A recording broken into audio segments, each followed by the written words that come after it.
Chapter 23. The phone fell from Callie's hand. She uttered a helpless cry of protest. And then she saw the shadow hand move upward. The dark fingers slithered like snakes as the arm pulled back up into the ceiling. Gripping the sides of the ladder, her father stared blankly at Callie. I can't see, he cried. Daddy? Callie darted toward the ladder. I can't see. I'm totally blind, her father exclaimed in a voice choked with horror. No! Mrs. Fraser's wail floated down the stairway. Help me down, Mr. Fraser cried in panic. He gripped the ladder more tightly. Callie, help me down. I can't see. Everything is black. I can't see a thing. And then, as Callie reached up to help her father, a tiny voice floated into the room. Where are you, Daddy? Where are you, Mommy? Aren't you coming to get me? I hate hospitals, Mrs. Fraser moaned. I can't believe we were there all day. I thought we'd never get out. Callie helped her to her bedroom. Let's get you into bed, Mom. I'm going to make you a cup of hot tea, she said softly. Then I'll start dinner. Cody, help Mom, okay? Cody stepped into the room, her eyes searching every corner. I think I'd rather be in a hospital than in this house, she said, shuddering. We can't leave. Not while there's a chance of finding James, Mrs. Fraser said, her eyes revealing her sadness. Mom, the police were all over the house last night, Callie replied. They searched every inch. They couldn't find any sign of James. Mrs. Fraser started to sob. Cody hurried to get her some tissues. She flashed Callie a warning glance. Let's not talk about it now, Cody whispered. At least the surgery in her arm went well, Callie said, desperately trying to think of something cheerful to say. It still hurts so much, Mrs. Fraser complained, dabbing her tears with a wad of tissues. And how will I manage with this enormous cast? I can't even undress myself. We'll take care of you, Callie replied softly. She shuddered. She didn't want to be back in this house either. She had called their cousins from the hospital. She asked if she and her family could move in with them for a short while. The cousins generously agreed. As soon as Mr. Fraser got out of the hospital, they would pack up and drive there. Then they would be out of this terrifying place. But would their mother agree to leave without James? Callie wondered.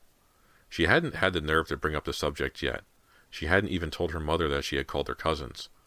Do you think they'll let Daddy out of the hospital tomorrow? Cody asked, following Callie downstairs to help get dinner started. They'd better, Callie murmured. I don't want to spend another day here, Cody. I really don't. Leaning over her desk, Callie stared down into her open diary. The blank page gleamed under the desk lamp. I can't write tonight, Callie realized. If I do, I'll just start to cry. And I already spent all day crying. Crying for James, for Mom, for Dad, for all of us. I don't even know if I have any tears left. She stretched her arms over her head. Everything ached. Her arms, her back. I need a hot bath, she told herself. But no, not here. Not in this house. I'm afraid to get into the bathtub in this house. Still stretching, trying to stretch the aches away, she stared down at the blank diary page. I've written in my diary most nights for the past 3 years, she thought, but not tonight. Not tonight.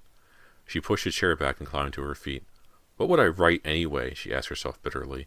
That my little brother has disappeared? That my mother broke her arm in 2 places and is in complete shock? That my father has suddenly gone blind and is lying in a hospital, talking endlessly, crazily, not making any sense at all? With a loud sigh, Callie made her way to her bed. She pulled the sheet up to her chin, but still couldn't stop shaking. I'll never get to sleep, she told herself. I can't sleep in this house. I know I can't. She stared up at the ceiling, listening to the heavy silence. Despite the warmth of the night, she had shut the bedroom window tight and locked it. Her bedroom door was also shut tight. Will James's tiny voice interrupt the silence, she wondered, unable to stop her trembling, her chills. Will I begin to hear Cubby's shrill barks? James, where are you? She murmured aloud, and once again the tears began to flow down her cheeks.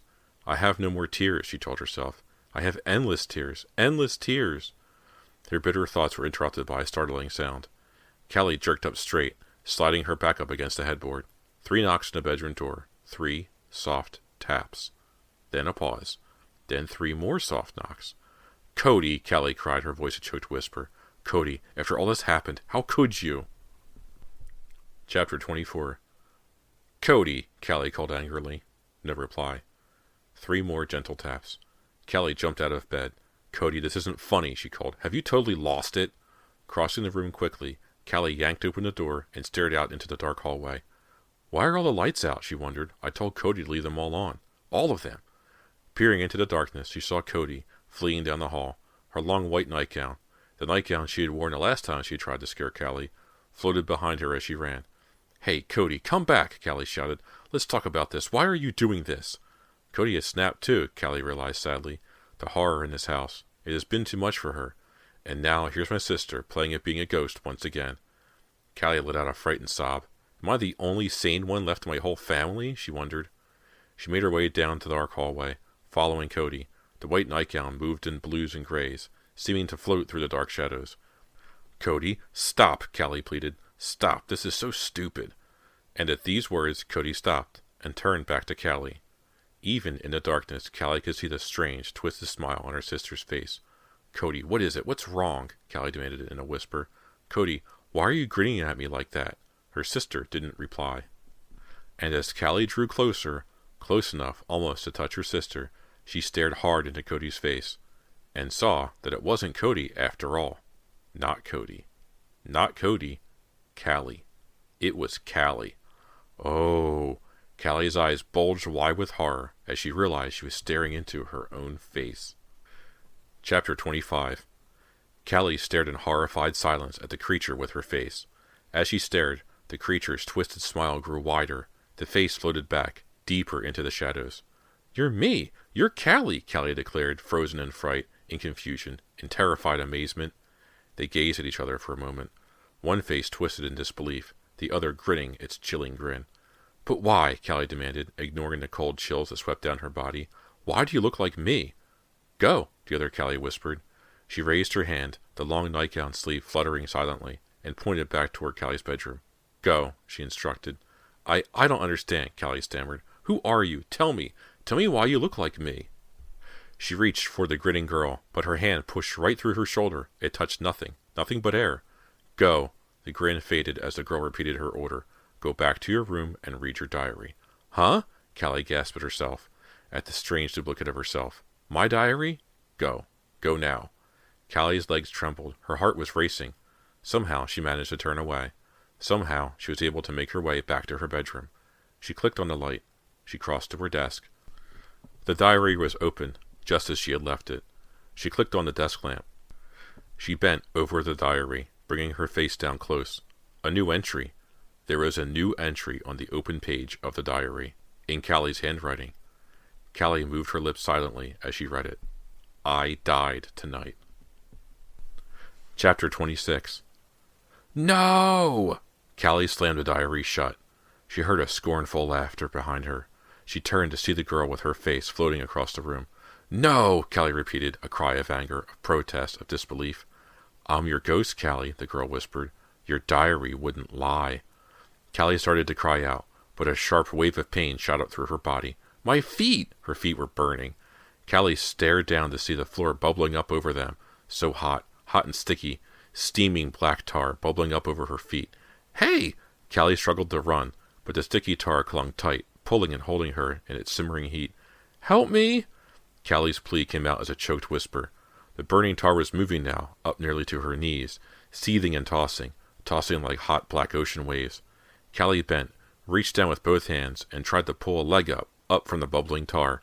But as she bent over, hands reached up for her, a dozen hands poking right out through the steaming, bubbling tar. So many hands, tar-covered, and hot, so hot, scalding her through her nightshirt, scalding her as they grabbed her legs, her arms.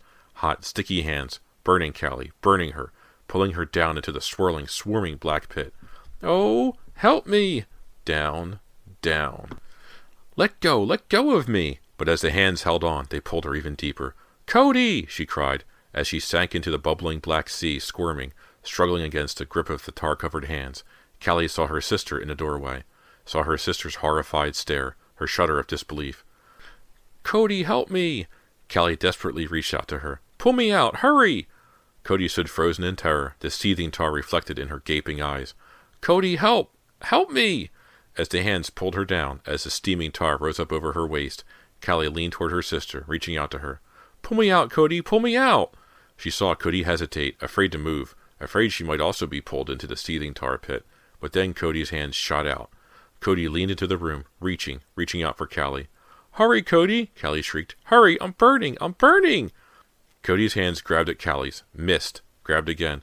Pull me out! Callie screamed as the putrid tar fumes swirled around her face, choking her, blinding her. Pull me out, please! Chapter 27. Callie grabbed Cody's hand. felt its strong tug, then felt it slip away. "Cody, no! Cody, help me!" Laughter burned Callie's ears, the scornful laughter of her own ghost. "Cody, where are you? Cody?" And then Callie saw the faces emerge from the rolling waves of tar, the faces of the dead. The hideous, decayed faces, grinning skulls with their rotting teeth, faces with empty eye sockets, dark holes where their mouths should be. Struggling to free herself as the tar-covered hands pulled her down, down, down, into the putrid black heat, Callie stared at the faces as they whirled around her, at the torn lips, the toothless grins, the gaping holes in the flesh of their cheeks. So many hideous faces. Where did they all come from? Where? And why are they grinning at me like that? Why are they pulling me? Where are they taking me? "Cody?" Callie's last word. And then the tar rolled over her neck, up to her chin, burning her, choking her. And she had no choice. She gave into it, gave in to the darkness, gave in to the boiling, simmering heat, gave in to the evil of the house. Callie let it bubble over her head, over her. And when she emerged from the tar a few moments later, she was different in every way. The evil, the overpowering evil of the house, had consumed her. Callie rose up from the seething tar, and as she rose, she realized she'd become the ghost of herself she had met in the dark hallway. And as she floated up, she felt the century-old rage, felt all the anger, all the fury, all the smoldering evil. So much evil that the walls rang out with her scornful laughter, the laughter of 100 tortured souls now triumphant inside her. Callie floated through the house, floated through a new world of swirling dark shadows, a ghost, an evil ghost in a house of evil, unaware of anything but her own hatred and anger. 2 days later, when the Frasers returned from Callie's funeral, Callie gazed at them and felt only envy, gazed at her weeping sister and mother as they led a blind Mr. Fraser into the house, gazed at them and wondered, why are they alive and I'm not? Why should they be allowed to live when I'm dead? Watching Cody collapse onto her bed, racked with sobs, Callie felt nothing but hatred and desire for revenge. "What are you crying about, Cody?" Callie thought, overwhelmed with bitterness. "You won! You're still alive!" The family packed up the car the next morning. Callie watched from the window, watched them pause in the driveway. She saw Mrs. Fraser cling tightly to Callie's father, both of them finally convinced they would never see James again. She saw Cody standing close behind as they took their last look at the house that had ruined their lives. "There she is! I see her!" Cody screamed suddenly. "Huh? See who?" Mrs. Fraser demanded in a trembling voice. "I see Callie," Cody cried. "There, in the window!" She pointed frantically. "See her? See her, Mother?" "Cody, get in the car," Mrs. Fraser replied sternly. "There's no one in the window. Just turn around and get in the car." But Cody didn't obey. Callie watched her as she took 2 steps closer to the window. "I'll come back for you someday, Callie," Cody called. "I promise, I'll come back for you." Cody's solemn vow made Callie laugh. "If you do come back, dear sister, you'll be sorry," she uttered to herself, a bitter promise of her own. "You'll be very sorry." She watched her family climb into the car. Then, as Mrs. Fraser backed down the driveway, Callie let out a long, furious wail that shook the walls and rattled the windows. It was a wail of fury, of hatred, of evil, that she hoped would follow her family wherever they went. Epilogue. Callie floated through the swirling grays in a kind of half-sleep. She didn't fully awaken until the new family moved in. It was an afternoon in early fall. She heard Mr. Lorry, the real estate agent, outside in a driveway. Peering out of the window, she saw his ghastly smile, saw his gray suit jacket flapping in a strong breeze, saw his bone-pale hand waving as he welcomed the newcomers to the house. The newcomers, 2 parents opening the front door, followed by their teenage son. Good-looking guy, Callie thought, floating close.